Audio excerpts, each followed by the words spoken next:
The origin of Captain Canary. He was just an ordinary canary living an ordinary life as a pretty okay DevOps engineer.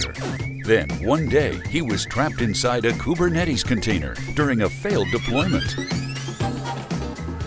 He became exposed to a mysterious set of algorithms that equipped him with the power of machine learning.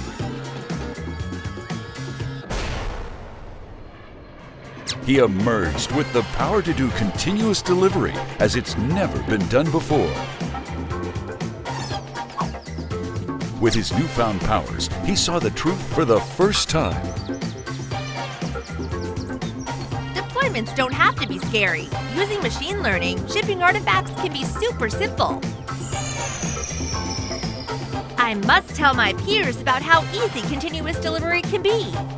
Thus began the story of the defender of DevOps and the champion of CD, Captain Canary.